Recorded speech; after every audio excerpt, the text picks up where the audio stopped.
Hello, this is Peter Steedman here. Today I want to talk about death. What a wonderful subject to talk about, I hear you say. But actually it's something which is on many people's minds.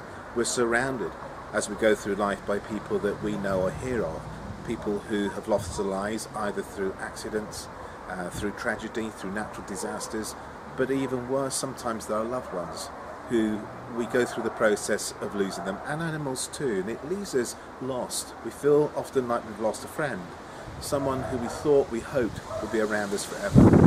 So what happens when we die? I think it depends on the perspective and the belief system of the person that dies as to how they experience it. But ultimately, there is one thing which is for sure in my mind, and that is we are all spirit. We are a spiritual being having a human experience. To me, what that means is I was spirit before I came into this body. And when this body has completed its journey on this life, in whatever time that is, then my spirit will be free and will continue its journey. Almost like being on a train and stopping off at stations along the way.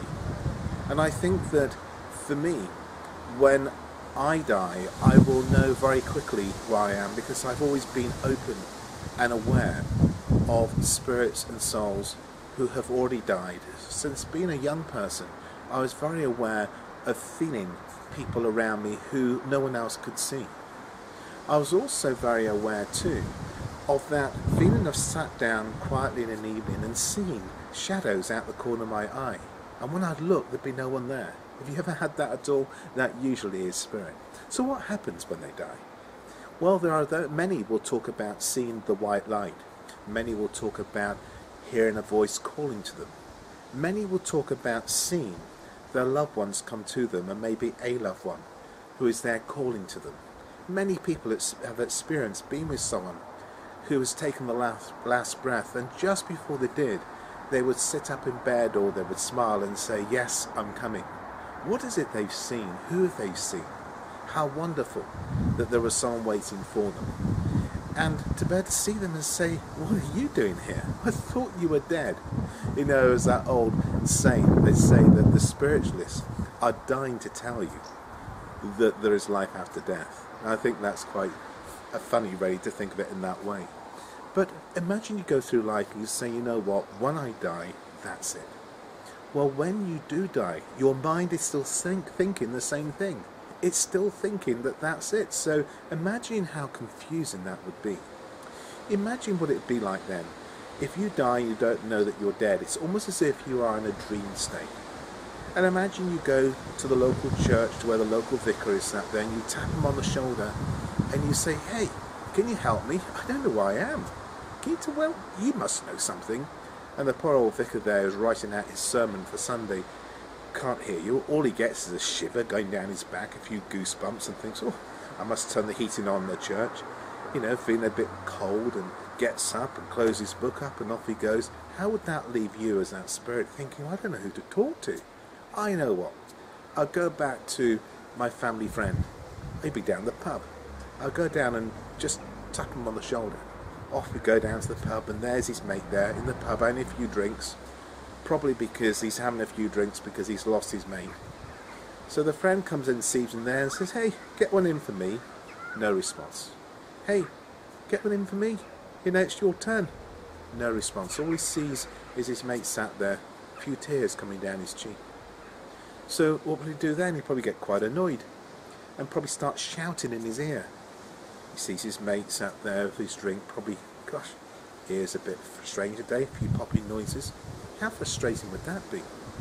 But what if you were able just to have an openness to the possibility that when I physically die, there is a continuation of life? What would happen? The experience would be very different. It means immediately you'll be aware of loved ones who'll be there waiting for you, and they would take you by the hand, they'd give you a hug, just welcome you home. They would give you a place to rest, they would give you somewhere to heal, and then you might say, "Look, I just want to let people know I'm okay. I want to let my family, my friends know." And how wonderful it would be if you could just go back to your friends, maybe at a quiet time, and stand by them and just put your arm around them. Maybe they just feel as they sit there, this warmth, and maybe they have this wonderful image of you come to mind. Wouldn't that be wonderful? So the main thing to remember is to learn as much as we can about life now, to acknowledge everyone that we can in a loving way, get rid of conflict in our life, try to bring more peace into your life so that when you die you don't have regrets, because then your transition will be a lot easier. I know one person, a lady who came to me many years ago, and she said she had just had to go through the funeral of her husband of 25 years. And her husband was a man who was French. He had a very pronounced French accent. And she said to me, she said they'd gone back to the house, we were having the wake, and she said while we were there, she said the phone rang. And she went to the phone and picked it up, and this strong French accent was on the other end of the phone. He says, "Hello, it's me." And she said, "How can it be you?" He said, "It's me. I just wanted to tell you that I've made it. I'm fine. I no longer have any pain in my body.